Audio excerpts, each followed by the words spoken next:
সোনামুখীতে ভয়ানক দুর্ঘটনার কবলে ইলেকশন কমিশনের গাড়ি, গুরুতর আহত গাড়ি চালক। বিষ্ণুপুর লোকসভা কেন্দ্রের সোনামুখী ব্লকের পাথরা এলাকায় দুর্ঘটনার কবলে নির্বাচন কমিশনের গাড়ি। আজ আচমকায় একটি গাড়ি দুর্ঘটনার কবলে পড়ে। ঘটনায় গুরুতর জখম হন ওই গাড়ির চালক শুক্রদেব সরেন। এই ঘটনাকে কেন্দ্র করে এলাকায় সাধারণ মানুষদের মধ্যে ব্যাপক চাঞ্চল্য তৈরি হয়। গাড়িটির একাংশ দুমড়ে মুচড়ে যায়। আহত অবস্থায় তাকে উদ্ধার করে স্থানীয় সোনামুখী হাসপাতালে নিয়ে যাওয়া হয়েছে। পরে সেখান থেকে তাকে বাঁকুড়া সম্মেলনী মেডিকেল কলেজ হাসপাতালে উন্নততর চিকিৎসার জন্য পাঠানো হয়। ঘটনাটা কি হয়েছিল, একটা গাড়ি ওভার স্পিডে জামডোবা থেকে পাথমড়ার দিকে আসছিল, পাথর দিকে আসছিল। তো নিয়ন্ত্রণ হারিয়ে গাছের সাথে ধাক্কা মেরে এই অবস্থা হয়, আপনারা সেটা দেখতে পাচ্ছেন। তো আমাদের আশেপাশের লোকজন আমাদেরকে খবর দেয়, আমরা খবর পেয়ে আসি এখানে। এসে পরে দেখি লোকটি ওখানে পড়ে আছে আহত অবস্থায়।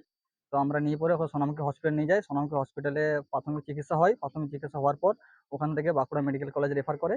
বাড়ির লোক ওকে বাঁকুড়া মেডিকেল কলেজ নিয়ে গেছে। এটুকু। কোথায় বাড়ি কি নাম সেটুকু জানা নেই, যেটুকু আমার মনে আছে ওর আত্মীয় স্বজনরা বলছিল পাঁচাল সাইডে বাড়ি। তো গ্রামের নামটি এই পর্যন্ত আমার মনে নেই। গ্রামের নামটি কি? পাঁচাল সাইডে বাড়ি, কিংকড়ি, আশা করি কিংকড়িয়া বাড়ি। গাড়িটা কি কাজের সঙ্গে যুক্ত রেখে জানি না।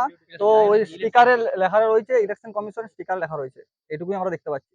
তো লোকটি কি করে না করে সেটুকু আমরা এখন পর্যন্ত কিছু জানা যায়নি। দেখুন, আমাদের সাধারণ মানুষের যেটি ধারণা সেটুকু অবস্থায় বোঝা যাচ্ছে যে মদ্যপ অবস্থায় ছিল, নিয়ন্ত্রণ হারিয়ে অবস্থা ঘটনা ঘটে। এখনো পর্যন্ত তো পুলিশ প্রশাসন কিছু আসেনি। তো আমাদের এখানে দুজন র্যাব এসেছিল 9টা, 9:30। একজনের কি আহত হয়েছে? একজনাই ছিল, একজনাই আহত হয়েছে।